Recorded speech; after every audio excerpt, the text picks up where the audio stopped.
Jesus said, "Man cannot live on bread alone, but from every word that proceeds from the mouth of God." You're listening to Daily Truth. We see a lot in Exodus 19 through 24.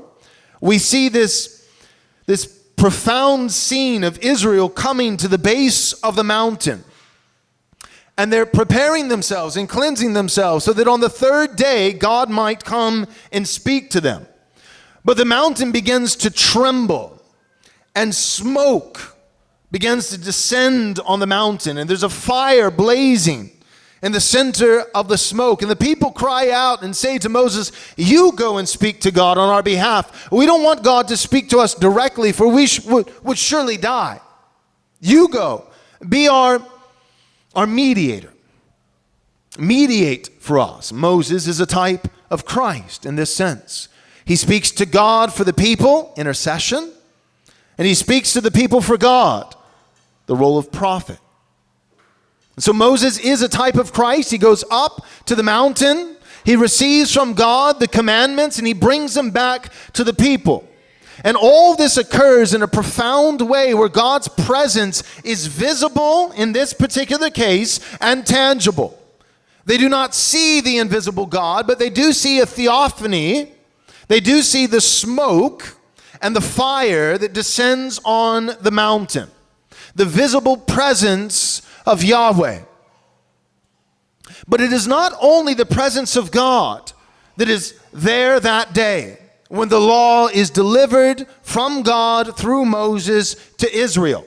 It is not only the fire and the smoke, but if we cross-reference Exodus chapter 19 through 24 and the delivering of the law with Deuteronomy chapter 33, we see that as God is present in the fire and the smoke on Mount Sinai, there are also 10,000s of holy ones present as well. The holy ones that are referenced in Deuteronomy chapter 33 are the angels. And so every reliable biblical scholar that I've ever read insists that what Hebrews chapter 2 verse 2 is referencing, this message declared by angels, which proved to be reliable, is the message of God's law. It is the law of God that was delivered through Moses to the people of Israel when God was present on Mount Sinai, but also the angels were present as well. The holy ones at hand. It doesn't just say the holy ones. He came from 10,000s of holy ones with flaming fire at his right hand. But it goes on in verse 3 of Deuteronomy 33 to say, yes, he loved his people. All his holy ones were at hand. And so I believe that the faithful way to interpret Hebrews chapter 2 verse 2 is that the author is basically saying this first message that proved to be reliable, where there was no exception. If someone transgressed this message, if someone disobeyed this message, they received a swift and just retribution, judgment, punishment. That first message that was declared by angels with 10,000s of angels present, it is the message of God's law.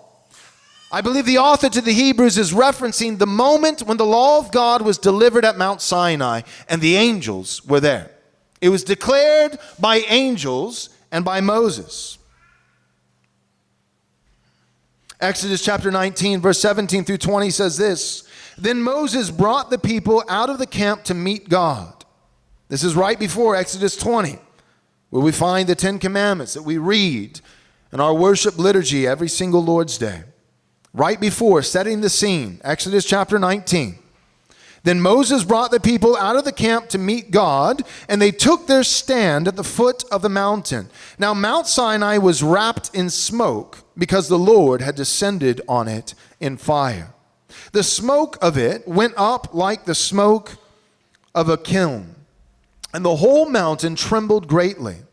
And as the sound of the trumpet grew louder and louder, Moses spoke, and God answered him in thunder. The Lord came down on Mount Sinai to the top of the mountain, and the Lord called Moses to the top of the mountain, and Moses went up."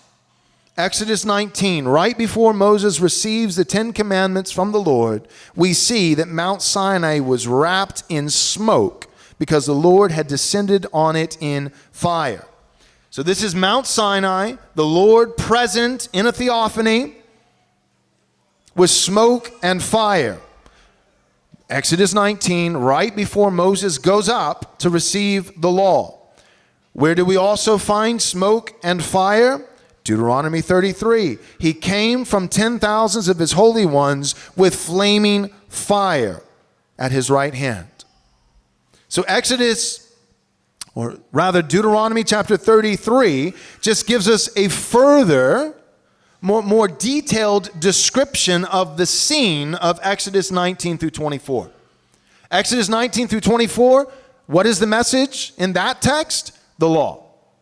There can be no debate about that. Exodus 19 through 24 is God delivering the law to his people. That's the message. It is his law. And we know that from Exodus 19 through 24 that when God delivered his law, he was present with fire and smoke.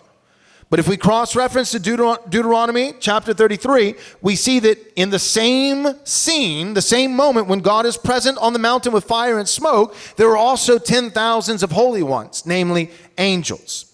So we're basically working exegetically from Exodus 19 through 20 to conclude that the message is the law, and there's fire and smoke, then cross-referencing to another text, namely Deuteronomy 33, where we see fire and smoke, but an added description of holy ones, angels, and then cross-referencing from Deuteronomy 33 to Hebrews 2, verse 2, the message declared by angels. So that's how exegetically we are concluding. What message? In Hebrews chapter 2, verse 2, what is the message declared by angels? The law.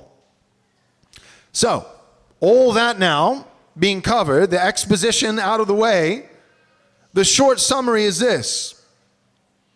Hebrews 2, verse 2 and verse 3, we could say it like this.